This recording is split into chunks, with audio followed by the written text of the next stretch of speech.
अस्सलामुअलैकुम वरहमतुल्लाहि वबरकातुहू। उम्मीद करती हूँ कि आप तमाम खैरियत से होंगे।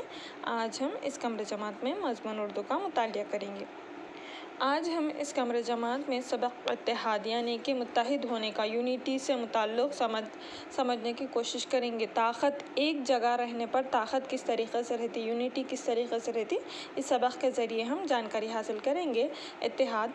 किसी गांव में एक किसान रहता था। किसी गांव में क्या रहता था? एक किसान रहता था। इसके 4 बेटे थे। एक किसान रहता था किसी गांव में, उसके कितने बेटे थे? 4 बेटे थे। सब मिलजुल कर खेती बाड़ी करते थे। सब क्या करते थे? खेती बाड़ी किया करते थे। कौन? किसान के चारों बेटे।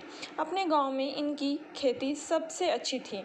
उनके गांव में सबसे अच्छी खेती इन 4 बेटों की, जो कि किसान के बेटे थे, उनकी सबसे अच्छी खेती थी। कुछ किसान इनकी खुशहाली को देखकर जलने लगे। कुछ किसान क्या हैं?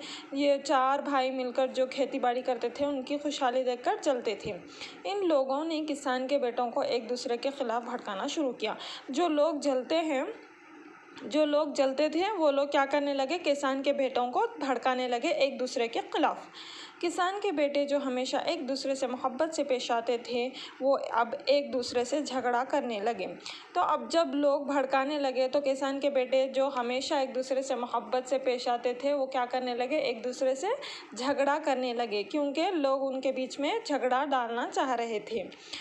अब फिर क्या हुआ? एक झगड़ा करने लगे। किसान के घर का सुकून बर्बाद हो गया। झगड़ा करने पर किसका सुकून कायम रहेगा? तो इसी तरीके से किसान के घर का भी सुकून क्या होगा? बर्बाद हो गया। हर बेटा अपनी मनमानी करने लगा। हर बेटा क्या करने लगा? अपने हिसाब से ज़िंदगी गुजारने लगा, यानी मनमानी करने लगा। खुशहाल ख़ानदान बर्बादी के दहाने पर पहुंच गया। खुशहाल जो ख़ानदान था, खुशहाल था किसान का, वो क्या है? बर्बादी पर पहुंच गया। दुश्मन किसान की बर्बादी देखकर खुश हो रहे थे। दुश्मन क्या कर रहे थे? किसान के चारों बेटे का झगड़ा देखकर, यानी उनकी बर्बादी पर खुश हो रहे थे। किसान ये सब देखकर बहुत परेशान था। यानी उन चारों बेटों का बाप, यानी कि जो किसान था, वो बहुत परेशान हुआ करता था, क्योंकि इसके बेटे एक दूसरे से झगड़ा करने लगे थे।